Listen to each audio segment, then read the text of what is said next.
A 42-year-old woman walks into Judge Frank Caprio's courtroom with confidence, fully expecting nothing more than a simple, routine speeding ticket to resolve. But within seconds, it becomes obvious that this appearance will be anything but ordinary. From the start, she refuses to let the judge complete even a single sentence, interrupting repeatedly with a tone that flirts with open defiance. Her non-stop interruptions and air of entitlement slowly erode the patience of one of America's most famously compassionate judges, pushing him closer to a breaking point than he's reached in years. What unfolds next is a tense and unforgettable clash that lays bare the conflict between arrogance and accountability, proving that even the calmest man in the courtroom has limits. This is the story of Mary Charlotte, a woman whose inflated sense of importance collided head-on with the unshakable fairness of Judge Frank Caprio. And by the end, you'll understand exactly why his response became a viral masterclass in handling difficult, disruptive personalities. Before we dive in, tell us where you're watching from today. Chicago, London, Miami, or somewhere completely different? Drop your location in the comments, because this story carries a lesson that crosses borders. It's a powerful reminder about respect, humility, and what happens when someone refuses to listen. If you've ever dealt with a person who just wouldn't stop interrupting, who always needed the last word, hit that like button now and share your experience below. You're about to witness what happens when someone tries to talk over Judge Caprio, and why, for Mary, that decision became the biggest wake-up call of her life. This story will make you appreciate the art of listening, the value of respect, and the real consequences of believing your voice should always be the loudest in the room. Stay until the end, because when Judge Caprio finally delivers his closing words, they won't just quiet the courtroom, they'll send chills down your spine. It's Tuesday morning, 10:15 a.m., inside Providence Municipal Court. Judge Frank Caprio begins his day the way he always does, reviewing a docket packed with the usual mix of parking tickets, speeding violations, and small-town disputes that keep the courtroom humming. But one case immediately stands out. Mary Charlotte, age 42, cited for driving 65 miles per hour in a 35-mile-per-hour school zone. The officer's notes mention argumentative behavior and a refusal to accept the citation. Caprio, now 77, has seen just about everything during his decades on the bench. His voice and demeanor radiate calm wisdom, shaped by years of turning chaos into order and choosing empathy where others might choose anger. But today, even his legendary patience is about to be tested to its limit. Roughly 20 people sit in the gallery, waiting, whispering, watching. Mrs. Rodriguez quietly flips through her parking paperwork. A group of 3 college students fidget nervously, rehearsing excuses for a noise complaint. Officer Thompson, the one who issued Mary's ticket, sits toward the back, already sensing the storm that's about to arrive. The stenographer, Janet Mills, with more than 3 decades behind the keys, adjusts her headset, her instincts telling her this case may be one to remember. At 10:20 a.m., the bailiff calls Mary's name. The doors open, and in walks a woman who looks more like she's heading into a high-stakes business meeting than a courtroom hearing. Her tailored designer suit, flawless makeup, and luxury handbag project confidence, maybe even superiority. Mary Charlotte, owner of a top-tier real estate agency on Providence's east side, has built her success on overpowering others in conversation, interrupting freely, dominating discussions, and bending situations to her will. But she's about to learn that Judge Caprio's courtroom is not another boardroom negotiation. Here, authority doesn't come from volume, but from respect. Good morning, Miss Charlotte, Judge Caprio begins, his tone warm yet firm, carrying decades of quiet authority. You're here regarding a speeding citation issued on Elmwood Avenue. Before Your Honor, I need to explain something immediately, Mary cuts in, her voice sharp and defensive. That speed limit sign was completely blocked by tree branches. The city hasn't done proper maintenance. The courtroom goes silent. Judge Caprio's eyes narrow just slightly, a subtle signal that his patience is being tested. Those familiar with him recognize the look, the calm before the storm. Miss Charlotte, he says slowly, his voice still even, I understand you have concerns, but if you would please, and right there, before she even realizes it, Mary Charlotte is about to find out just how far she can push the man known for his kindness before even he draws the line. Your Honor, Mary continues, her voice dripping with controlled arrogance, I pay substantial property taxes in this city, over $18,000 every year, and I firmly believe that entitles me to properly maintained, clearly visible traffic signage that does not endanger law-abiding citizens like myself. People who are simply trying to conduct legitimate business in this city deserve safe, transparent conditions, not bureaucratic traps. Frankly, a city that claims to support local entrepreneurs should be helping us, not creating unnecessary financial and logistical obstacles through poor infrastructure and overly aggressive traffic enforcement that seems more focused on revenue than fairness or safety. The energy in the courtroom shifts instantly. The stenographer freezes mid-keystroke and looks up, eyebrows raised in disbelief. Officer Thompson shakes his head, visibly frustrated. Mrs. Rodriguez grips her purse tighter, uncomfortable as the scene unfolds. The three college students exchange wide-eyed looks that say it all. This woman is out of line. Judge Caprio, still composed, slowly sets down his paperwork, a small but unmistakable gesture that seasoned court observers know signals his patience is wearing thin. Miss Charlotte, I'm going to need you to, Your Honor, she cuts in again, sharply. I've conducted extensive research into municipal traffic law, and I believe there are serious constitutional issues regarding due process and how these citations are issued. If we're going to talk about justice, then I think, stop. The single word rolls through the courtroom like thunder. It isn't loud, but it carries enough force to freeze every breath in the room. Mary blinks, genuinely stunned that someone dared to interrupt her. Judge Frank Caprio rises from his chair, his 77-year-old frame radiating authority earned over decades. The courtroom becomes completely silent. Even the faintest whispers disappear. Miss Charlotte, he says, deliberate and measured, you have been in my courtroom for exactly 4 minutes, and in that short time, you have interrupted me 7 times. This behavior is completely unacceptable. Mary's eyes flash with indignation. Your Honor, I was simply trying to clarify the circumstances surrounding 8 times, Judge Caprio interjects firmly, without raising his voice. You just did it again. Mary's mouth opens to respond, but this time Judge Caprio raises his hand, a subtle yet unmistakable command for silence. His calm, unwavering stare cuts straight through her defiance. In my courtroom, he continues, there is an order of proceedings. I speak, and you listen. I ask questions, and you answer. What I do not request are long-winded lectures about traffic engineering, municipal negligence, or your personal opinions on governance. This is a courtroom, not a city council meeting. Mary's face turns crimson. Years of running boardrooms, dominating negotiations, and overpowering opponents with relentless talking have left her completely unprepared for someone she simply cannot bulldoze. Your Honor, she starts again. I have a constitutional right to defend myself against charges that are clearly 9 times, Judge Caprio cuts in, his patience thinning. Miss Charlotte, you do not appear to understand the difference between debate and decorum. This is not a business negotiation where persistence wins. This is a court of law, and here, respect, not volume, determines how justice proceeds. But Mary isn't finished. Her real estate instincts kick in. Persistence has always been her weapon. Your Honor, with all due respect, she insists, you're being unnecessarily rigid about procedural formalities when the real issue is the city's negligence in maintaining traffic signs that endanger drivers and expose the municipality to liability. Judge Caprio's voice drops, quiet but piercing. Miss Charlotte, you have now interrupted me 10 times. Your behavior demonstrates contempt for this court, disregard for the judicial process, and a complete lack of respect for the rule of law. But Your Honor, 10, he says flatly. The silence that follows is heavy. Officer Thompson looks genuinely uneasy. The stenographer types furiously, struggling to keep up.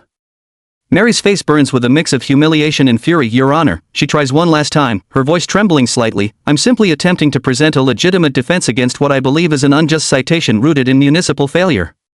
Judge Caprio slowly removes his glasses, cleans them with a handkerchief, and looks up, his gaze steady, his tone grave. Miss Charlotte, he says softly, let me explain something to you about respect and authority. In your professional world, you may be used to interrupting, dominating conversations, and forcing outcomes through sheer verbal aggression. But that behavior ends the moment you walk into this courtroom. For the first time. Mary fell silent, though her eyes still burned with tightly restrained anger. It was obvious she wasn't truly listening. She was simply waiting for another chance to speak. You came into this courtroom, Judge Caprio continued, stepping out from behind the bench, a rare and powerful move, believing you could control the outcome the same way you control your clients and competitors. You thought persistence would overpower authority. But here, Miss Charlotte, you are learning the most important lesson of all. Justice cannot be talked over. And here's what you failed to understand, Miss Charlotte. Judge Frank Caprio spoke calmly but firmly, his voice carrying a gravity that immediately commanded the attention of every person in the room. This courtroom, he explained, operates on one simple foundation: respect. Respect for the law.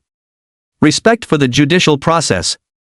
And respect for the people who uphold it. As he returned to his bench, it felt as though his presence somehow grew larger, filling the entire courtroom with authority and moral weight. Mary Charlotte stood frozen before him, and for perhaps the first time in many years, her voice failed her completely. She was speechless. Miss Charlotte, Judge Caprio continued, your original citation was for speeding in a school zone, a straightforward matter. The fine was $185, plus $50 in court costs. This should have taken no more than 3 minutes to resolve. Mary's hands trembled slightly as she adjusted the strap of her expensive handbag. The designer accessory that once symbolized confidence now served as her only shield instead, Caprio said, leaning forward slightly. Your conduct this morning has transformed what should have been a minor infraction into a far more serious issue. Your repeated interruptions, argumentative tone, and fundamental disregard for courtroom procedure collectively amount to contempt of court. The words hit her like ice water down her spine. For the first time, the weight of her behavior truly sank in. In her professional world, aggression equaled power. The louder you spoke, the more control you had. Cutting people off wasn't rude, it was strategy. Refusing to yield wasn't arrogance, it was how you won, but this wasn't a negotiation table. And this time, her tactics had backfired spectacularly. Your Honor, I certainly didn't intend any disrespect, Mary began carefully, her voice noticeably softer. 11 times, Judge Caprio interjected sharply. The correction stopped her cold. Mary's jaw tightened, then closed. Miss Charlotte, he continued evenly, criminal contempt of court is punishable by up to 6 months in jail and fines of up to $1,000. What began as a minor traffic offense has now escalated into a potential criminal matter. That is the seriousness of your situation. For the first time all morning, genuine fear flickered across Mary's face. Her world, built entirely on persuasion, pressure, and persistence, offered her no protection here. There were no deals to close, no clients to charm, no fast words to undo what had already been said, and furthermore, Judge Caprio added, his tone tightening once more, your inability to show even basic respect inside a courtroom raises questions about your professional integrity, questions that could affect your real estate license. The Rhode Island Department of Business Regulation takes professional conduct very seriously. Mary's complexion drained of color. Her license represented 15 years of relentless effort, the foundation of her identity, reputation, and success. Losing it would mean losing everything she had built. Your Honor, surely you can't, she started, but one stern look from Judge Caprio froze her mid-sentence. For once, she read the room correctly. Silence fell over her like a heavy blanket. Miss Charlotte, he said quietly, I want you to understand something important. This isn't about me personally. It's not just about interrupting a judge. What you've done this morning reflects a lack of respect for an entire system of justice, a system that only works when people follow order and show mutual respect. He gestured toward the gallery, where the other defendants sat motionless, every eye fixed on the exchange. In your world, he continued, you've been taught that the loudest voice wins. That the person who talks the most controls the outcome. But there are places in our society where that kind of behavior doesn't just fail, it creates real consequences. Mary gave a small nod, her confidence replaced by an unfamiliar humility. It was the first visible sign that she might finally be listening, not waiting to speak, but truly listening. This courtroom, Judge Caprio said firmly, is one of those places. Here, respect is not negotiable. Order is not optional. And authority is not subject to debate. You do not talk over it, and you do not argue with it. He leaned back into his chair, his tone softening slightly, his expression shifting from strict judicial authority to something closer to fatherly concern. The courtroom remained utterly still, everyone present aware they were witnessing a rare and powerful moment of accountability. Miss Charlotte, Judge Caprio said at last, I'm going to do something I don't often do. I'm going to give you a choice about how we proceed. Mary lifted her head, a flicker of cautious hope crossing her face. But one look at the judge's steady gaze told her this would not be the kind of negotiation she was used to winning. Choice 1, he said clearly, I find you in criminal contempt of court. You will pay the maximum fines, face possible jail time, and deal with whatever professional consequences result for your real estate license. The room remained silent. Every eye stayed fixed on the humbled woman who had just learned that even the loudest voice can be silenced by justice. Your behavior this morning, Miss Charlotte, Judge Caprio continued, his voice carrying both firmness and disappointment, has certainly justified that outcome. The words hung heavy in the air, and Mary's face grew pale.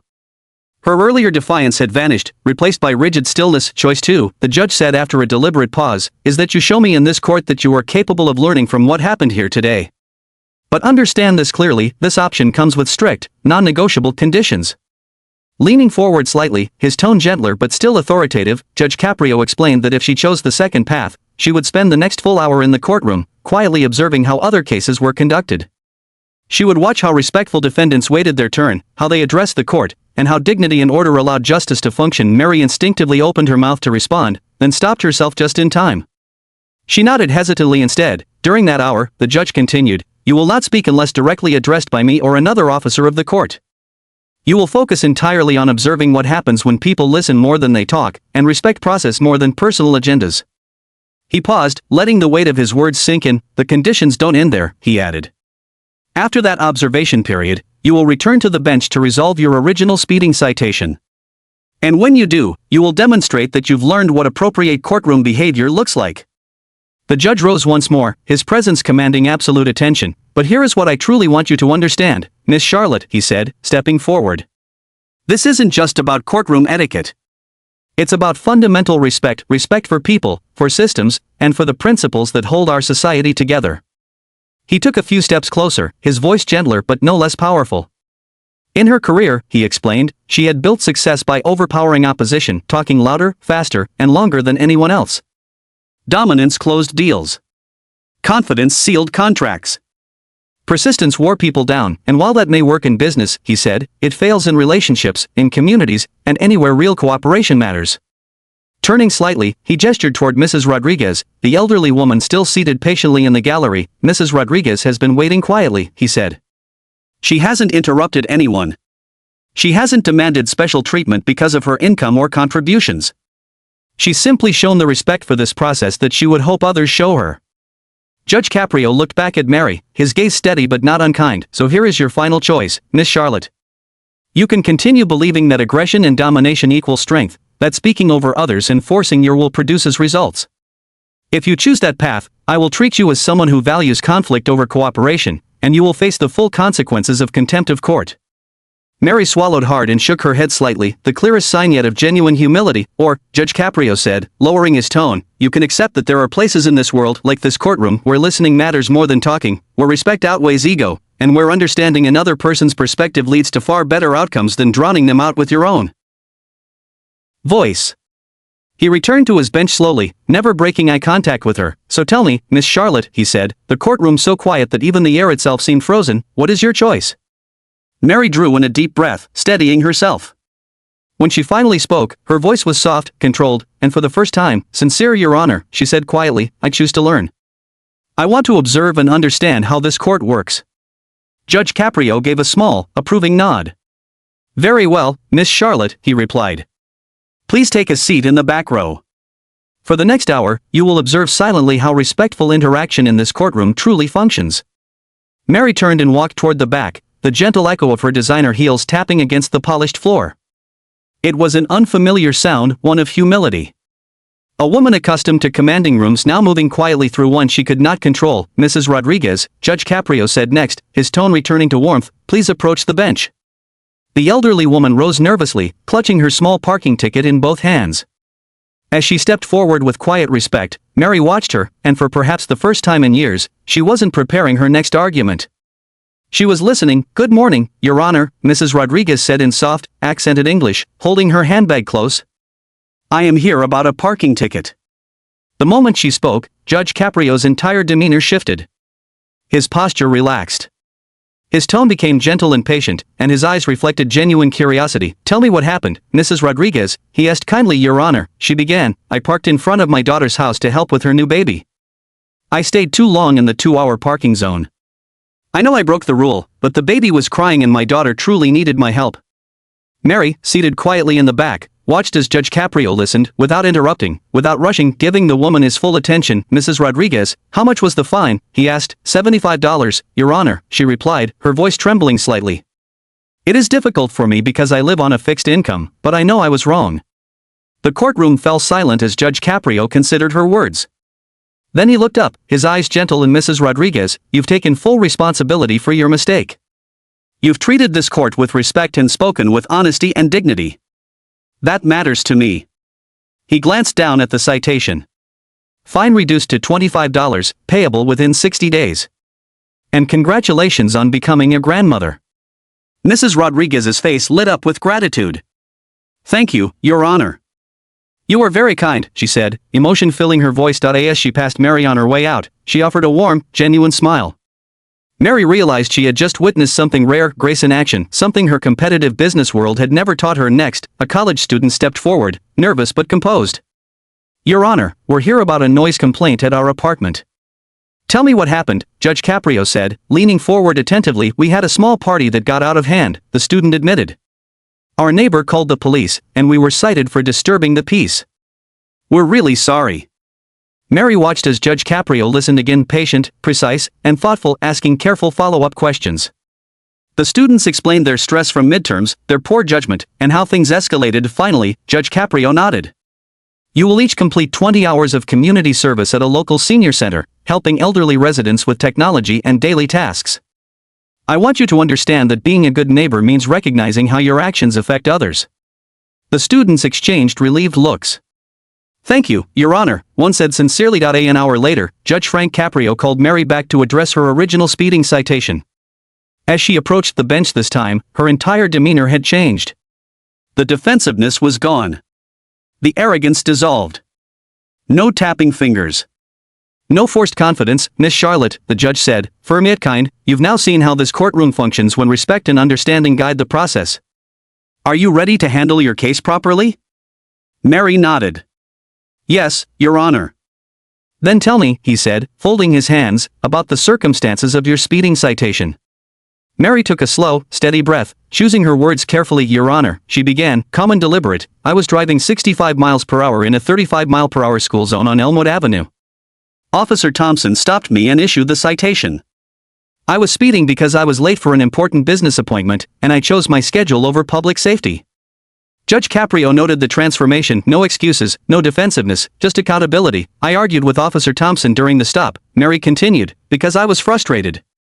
I was disrespectful to him, just as I was initially disrespectful to you in this court. She paused and glanced toward the gallery. Watching how you handled the other cases today taught me something I was missing in both my professional and personal life. When people feel respected and heard, they respond with honesty. When they feel dismissed, they become defensive. She took another breath. For 15 years in real estate, I believed aggression and dominance were strength.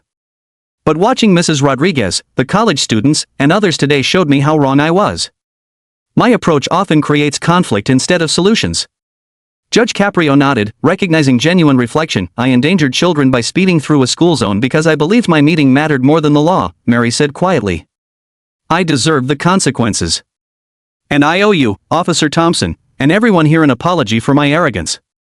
Judge Caprio studied her carefully, then spoke with both firmness and compassion. Miss Charlotte, you've demonstrated something meaningful today. You've shown the ability to learn, to grow, and to choose respect over aggression. Mary remained silent, waiting. Your original fine was $185 plus $50 in court costs, he continued. However, your reflection and sincere apology deserve recognition. He paused.